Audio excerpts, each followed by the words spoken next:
As Winston Churchill once said, a pessimist sees the difficulty in every opportunity. An optimist sees the opportunity in every difficulty. This is my dad that inspires others. Steve Massengale was elected as the District 4 representative for the Lubbock City Council 4 years ago. I'm so proud of all evening. He attends recognitions for city employees, such as the Police Department Award Ceremony and the annual summer picnic. It's not only the city employees that he cares about, he loves the city's four-legged helpers too. Just ask him about Lubbock parades representing District 4. He has even trained for the mayor's half marathon, and I can assure you he has a whole new appreciation for the hills on the loop. For my dad, serving on the council is teaching me about what a great leader is. He cares. He takes action when a citizen reports an issue. I have seen him work late at night to help a citizen. My dad is easy. He's had to make tough decisions, but I know in my heart that he always does what he believes to be the right thing for all citizens in Lubbock, because my dad knows 6. I am honored to introduce you to my dad, Steve Massengale.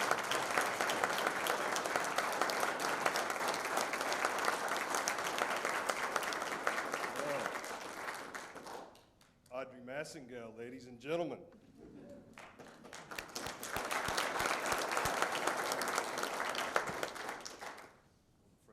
The highlight of the morning. I'm not sure I can follow that very well, but I'll do my best. Thank you all for being here, and thank you, Audrey, for doing that. You did an excellent job. Let me recognize a few people that are important to me before I get into this. First of all, my mom and dad are right here, Robert and Sharon Massengale. Many of you probably you know both of them, but you know my dad for his distinguished career here at the City of Lubbock. I want to recognize my work family that are here. Everybody from Advanced Graphics and the Matador. They're lined up right here. Raise your hands, guys.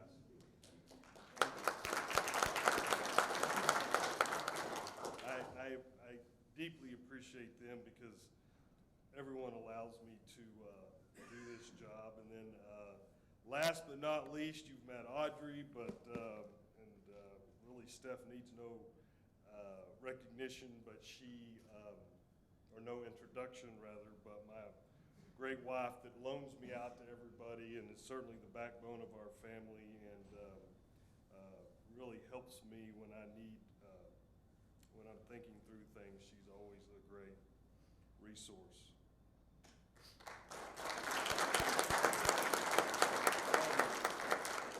Some of my colleagues from the council are here today. I think I saw, see the mayor and Mayor Pro Tem, Mr. Chadas. I can't see everybody right now, but I just want to thank everyone I work with on the council because they are a big part of what makes this a great job. And so thank you very much.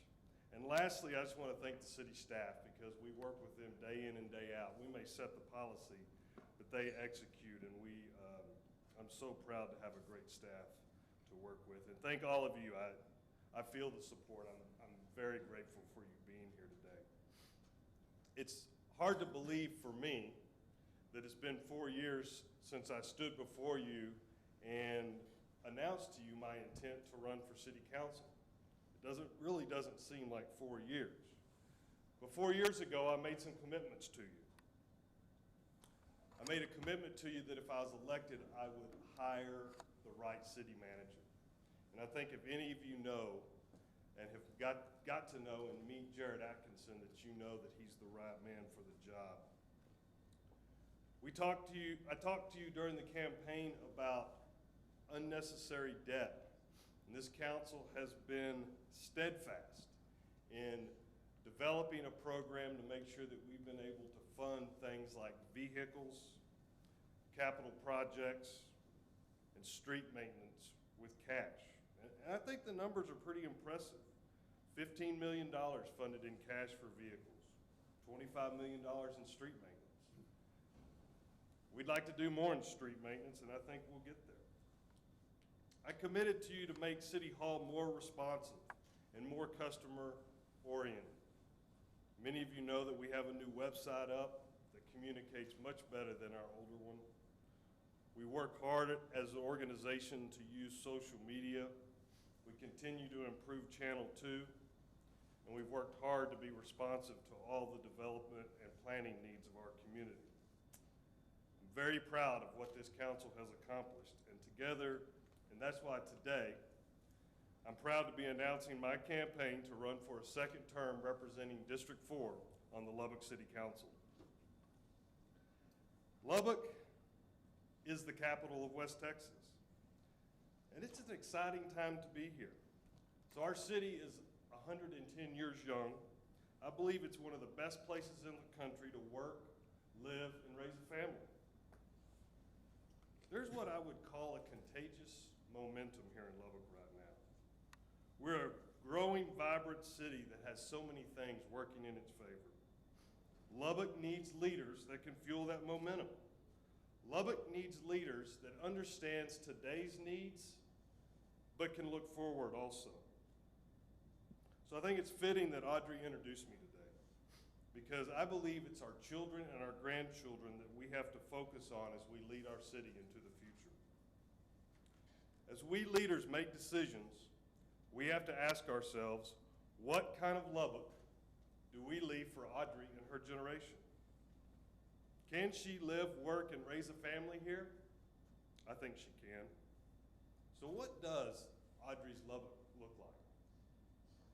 You know, Lubbock's known for being one of the most mobile cities in Texas. We have great traffic infrastructure. But Audrey will see Loop 88. She'll see the development that comes with a new state highway south of town. Streets. When new streets are built, they won't be built just for vehicular traffic. They'll be built understanding that bicycle and pedestrian traffic are just as important. Audrey will drive I-27. She can drive all the way, she'll be able to drive all the way down to Laredo and all the way north to Canada if she so chooses. And air travel, we know we are so fortunate to have great air travel here in Lubbock, but the experience will continue to be enhanced and we'll have more direct flights. Audrey's neighborhoods will see new developments. She'll have new features in neighborhoods that continue to contribute to our quality of life. There'll be mechanisms in place that allow our infrastructure to keep up with development. Zoning that's not so rigid, but simpler, dynamic, and common sense. Zoning that'll protect our neighborhoods, but allows businesses to thrive. Audrey will be able to choose her own electric provider. She may want solar. She may want wind. She'll be able to manage her energy and her water consumption from her smartphone.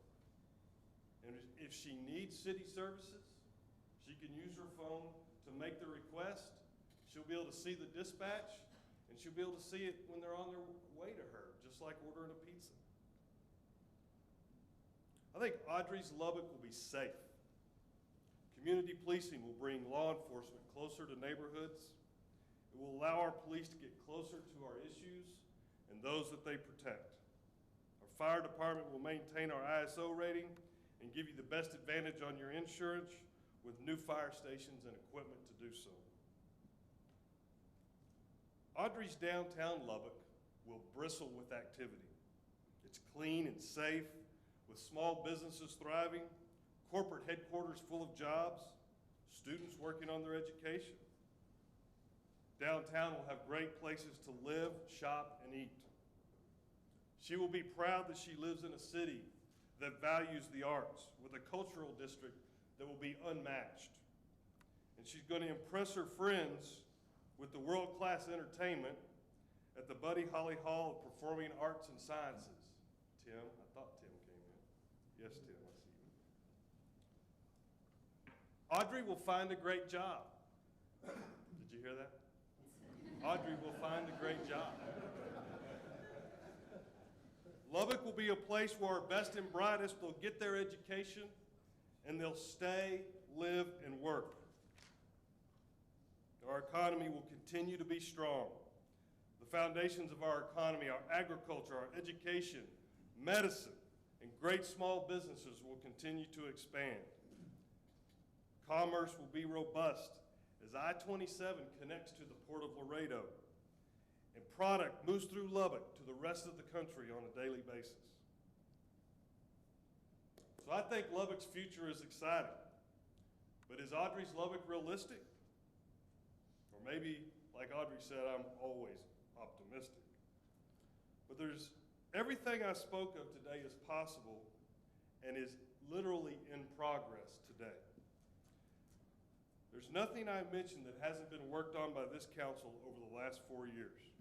Transportation initiatives, the new outer loop, Lubbock Preston Smith International Airport Terminal remodel, the comprehensive land use plan, the Unified Development Code, impact fees, our connection to the Electric Reliability Council of Texas.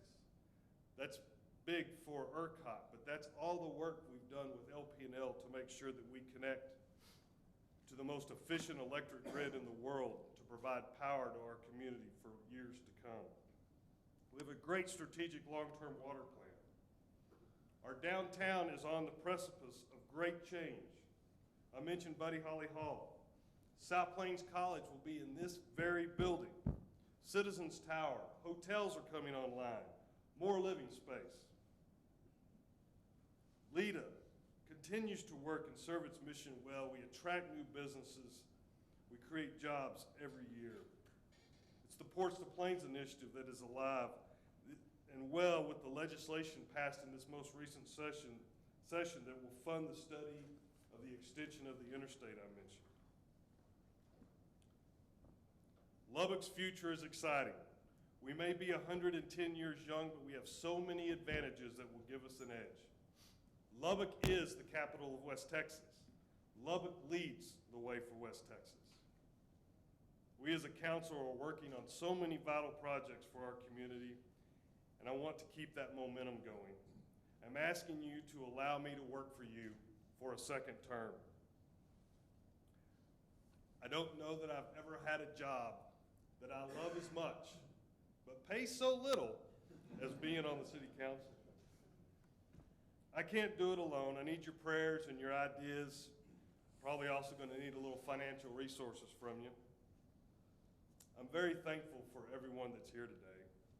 I wish to God bless each of you, and God bless Lubbock, Texas. Thank you very much.